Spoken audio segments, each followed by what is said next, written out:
The skies over Virulon had once been peaceful, filled with floating gardens, sky bridges, and gentle hums of solar glider, symbols of a civilization that had outgrown war long ago. The Virulani people, tall and graceful, with luminous skin, and minds wired for science and harmony, had believed that every conflict could be resolved through reason and dialogue. But nothing had prepared them for the Karnacs.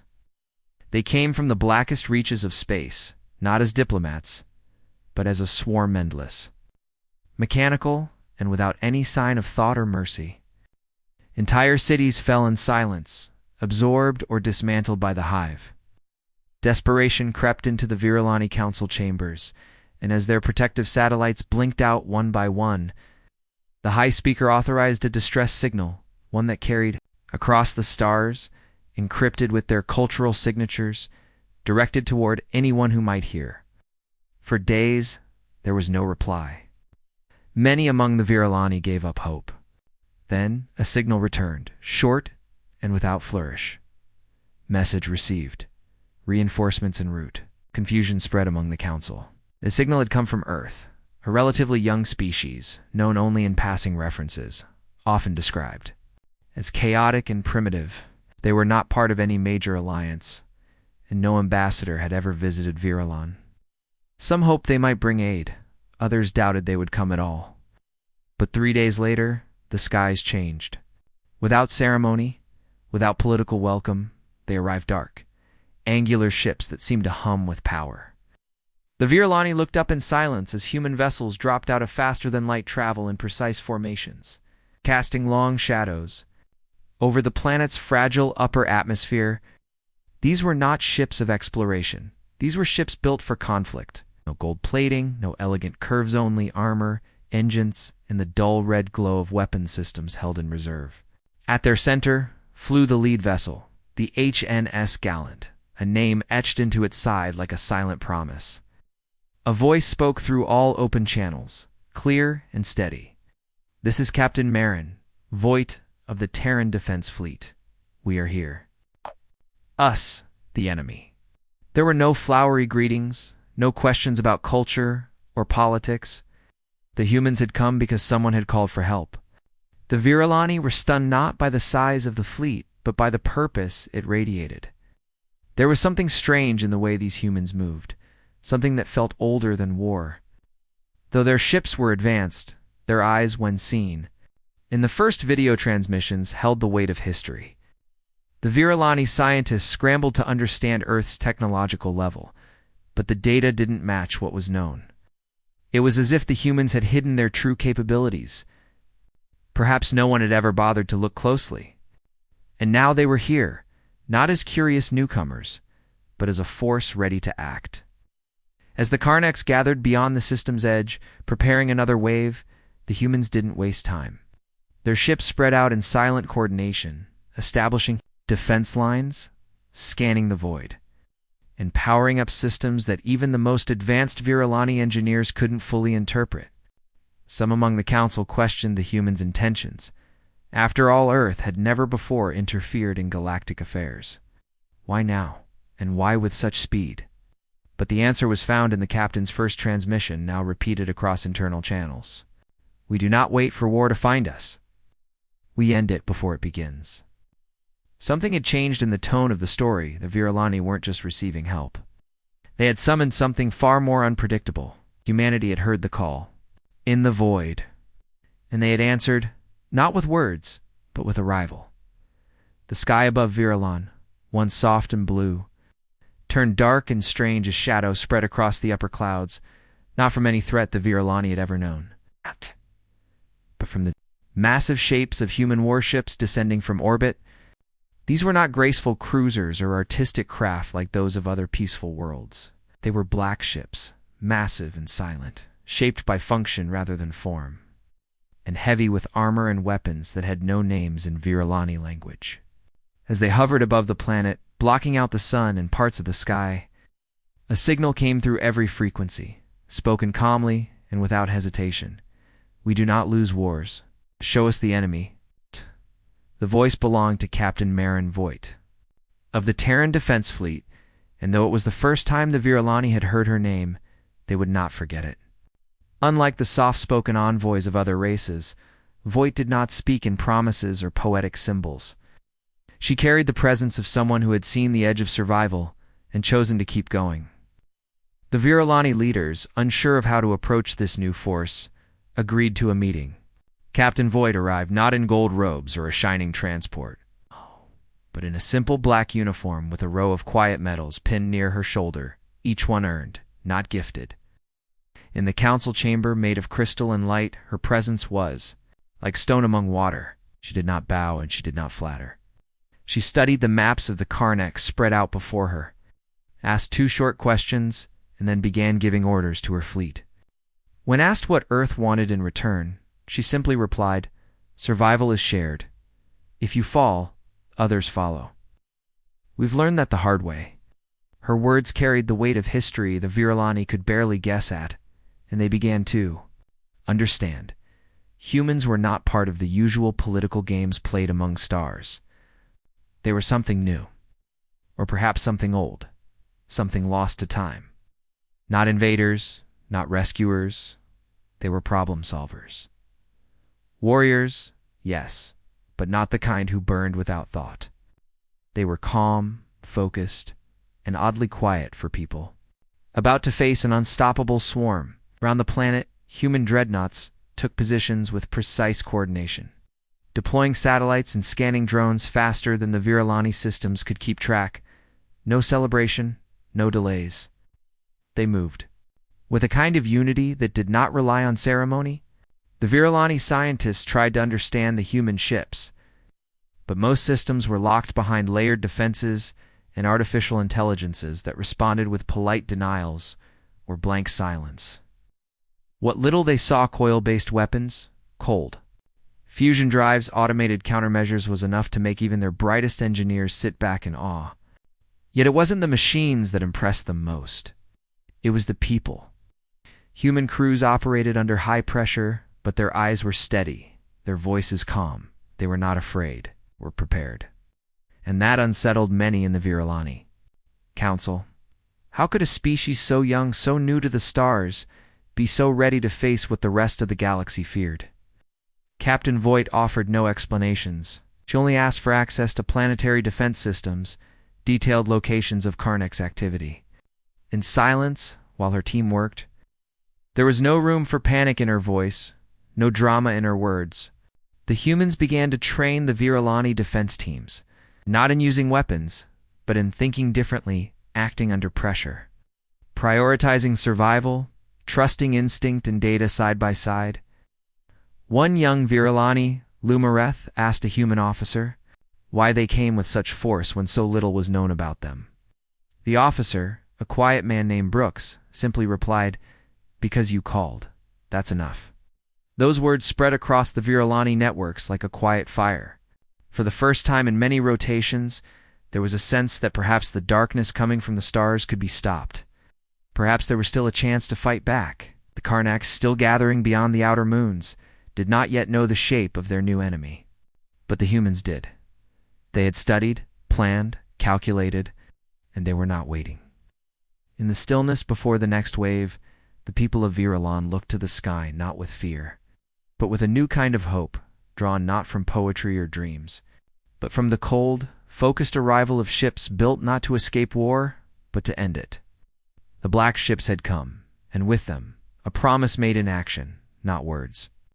The warning came as expected. The Karnaks had arrived. Not with words, not with ships marked by symbols or banners, but as a silent wave of motionless black forms drifting through space like shadows brought to life.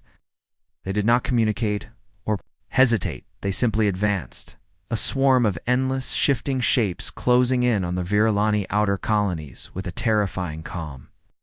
The Virolani outposts, still repairing damage from previous attacks, were not ready. But this time they were. Not alone.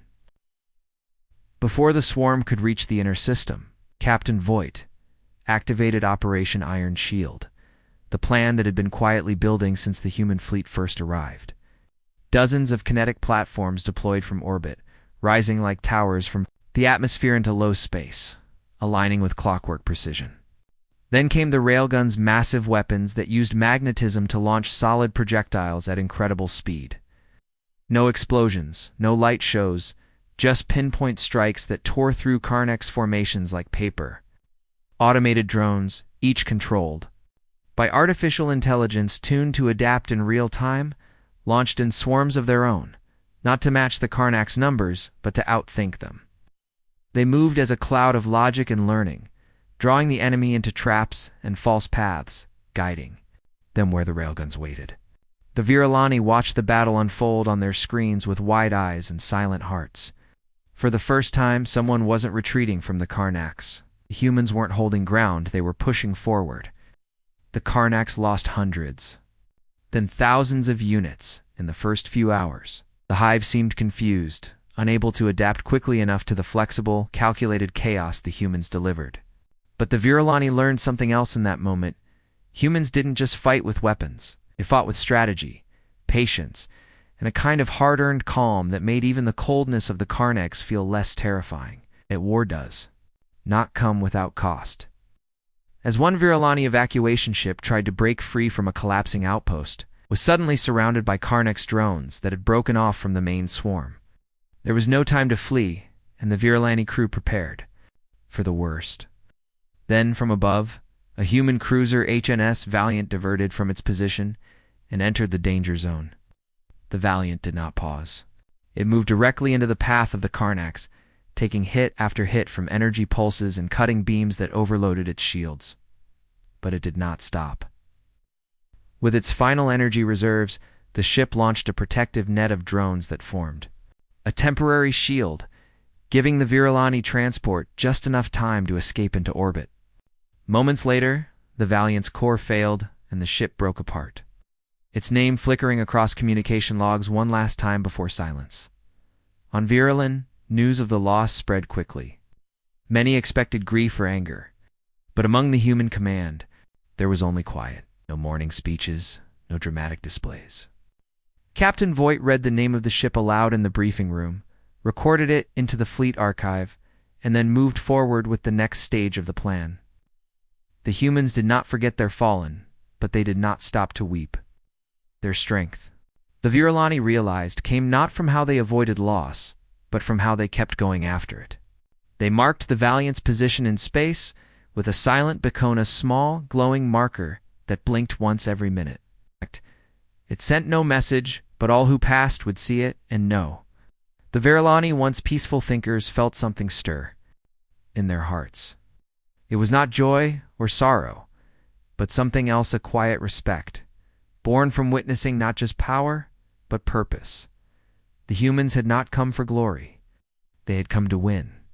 And now, as the first wave of the Karnaks was shattered and scattered, the stars over Viralan seemed to shine a little differently. For the first time in years, the people on the ground looked up and believed that the sky could still be theirs. The invitation was unexpected.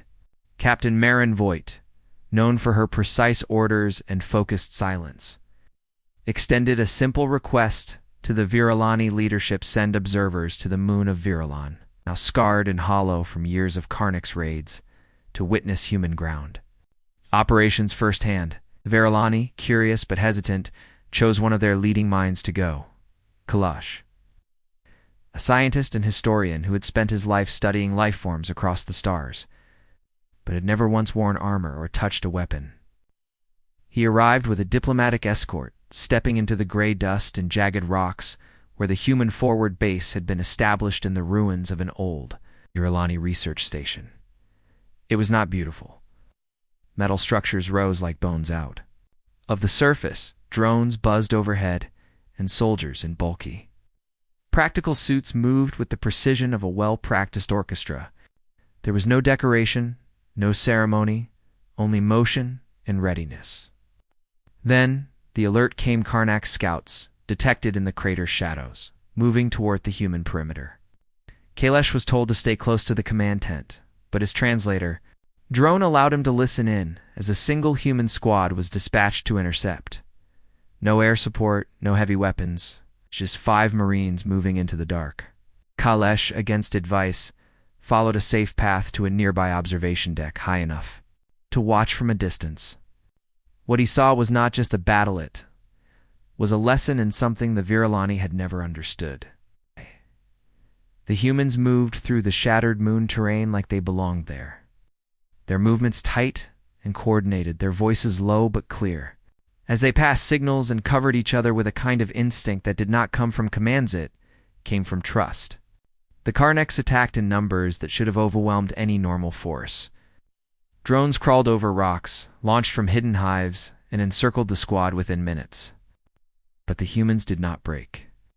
They shifted positions, used the terrain, trapped the enemy with charges planted in seconds. And even when one soldier was knocked off his feet by a blast, he kept firing while lying on the ground, his partner dragging him behind cover without stopping. There was no panic, no confusion, only action. Kailash, heart pounding, whispered aloud without realizing it, "You trained for death."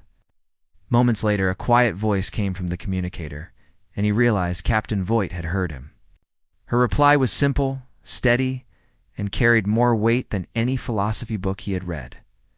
"No, we trained to survive it." That moment stayed with Kailash. When the battle ended, humans victorious. All 5 soldiers returning, though one limped and another leaned on a walking stick, they did not celebrate.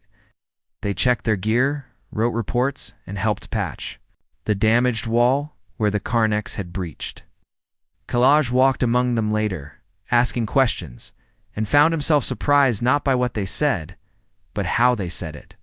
There was no pride, no sense of superiority. They didn't speak of enemies in anger or hatred. They spoke of tactics, of teamwork, of what worked and what didn't. It became clear to Kailash that these were not beings who loved battle. They were simply shaped by it. Earth, it seemed, had not been born in peace. Their history was filled with storms, conflict, loss, rebuilding, and survival. Every soldier, every ship, every small decision was part of something deeper, something old. A doctrine forged not from dominance, but from experience. Humanity had come late to the stars, yes, but it had arrived carrying lessons that others had forgotten. They did not rely on miracles or advanced tech alone. They relied on each other. And that, more than anything else, is what unsettled Kailash. The Virulani had once believed that progress meant leaving conflict behind, but the humans showed another path, not one of destruction, but one of readiness. Not fear, but will. As he returned to the council days later, Kailash stood in front of leaders who still debated treaties and survival plans. Simply said, "The humans do not fear the dark. They become the light that walks through it." From that day on, things changed. Not because of orders, but because of understanding. The Virulani began to see their allies not just as protectors, but as examples of something they could learn. But with humanity beside them, they no longer stood alone. The stars grew quiet before the storm, and though many hoped it was the end, the humans knew better. This kind of silence only came before something terrible. Sensors across the system began to blink red as the largest energy signature ever recorded appeared at the edge of virulent space. The Karneks Queen had arrived. She was not like the smaller drones or even the larger swarm units. She was a moving ecosystem of destruction. It's a massive living construct that carried the remains of all the worlds she had devoured. Her surface crawling with lesser hive units, her presence bending the flow of gravity itself. The Virulani scientists were frozen in awe and fear. They had studied the Karneks for years and never even imagined something like this could exist. But the humans? They did not flinch. They did not hesitate. Captain Marin Voight called an emergency briefing aboard. The HNS Gallant and her officers arrived already knowing what needed to be done. The humans had planned for this moment from the beginning. Not because they had seen the Queen before, but because they had guessed correctly that the Karnaks hive must have a center. Where others saw chaos, the humans had seen structure. And now, with the Queen approaching, they moved into action with cold efficiency. Voight ordered the deployment of stealth drones, tiny, almost invisible machines that slipped through the dark without detection. planting false signals and disrupting the hive's communication lines. At the same time, 2 decoy fleets powered up and began a wide retreat, tricking the Karneks into thinking the system was being abandoned. The Queen followed. Drawn into the path, the humans had laid out a long arc between 2 unstable moons caught in each other's gravitational pull, circling faster and closer every day. In this dying orbit, the trap had been set. Voight activated. The last piece, a small strike team of elite Marines launched from the Gallant, flying through debris fields and radiation clouds to place the final beacon directly on the Queen's outer hull. Every one of them knew they might not return, but they did it anyway. Their ship was lost, but the beacon held, and with it, the signal for the final command. Captain Voight stood on the bridge, eyes steady, voice calm, and gave the order that would end the war. A singularity weapon, long banned by most interstellar treaties, was activated, one of Earth's oldest and most dangerous creations. Where other species had agreed never to use it, Earth had never signed the pact. The device unfolded silently in space and then collapsed in on itself, pulling matter, light, and the Queen into a spiraling hole of nothing. For a moment, the universe held its breath. Then the Karnek's Queen vanished into the crushing dark, and the stars burned clear again. All across the system, the Karnek's drones faltered. Without the Queen, their network collapsed, their signals scrambled, and their unity lost. Some self-destructed, others simply stopped. The war that had drained worlds for decades ended in minutes, not with a drawn-out campaign, but with one bold human-led strike that changed everything. The Viralani, watching from orbit, could barely speak. They had never seen such a thing, not just the destruction of the Queen, but the willingness to do what no other species had dared. Later, when the Council gathered and asked Voight why Earth had taken such a risk for a world they barely knew, she did not give a speech. She simply said, "You called for help. That's all we needed." Her words were translated into 100 languages and echoed across 1,000 colonies. They were etched into the halls of the Viralani capital, not in gold or crystal, but in plain steel, like the ships that had saved them. Humanity, once seen as new and unpredictable, was now something else entirely. Not conquerors, not caretakers, but protectors, rough, scarred, and ready. And though the war was over, the message remained. Across the stars, others listened. Because now they knew, when the dead send no warning, the darkness spreads to far off Earth. Here's the call. The black ships will come.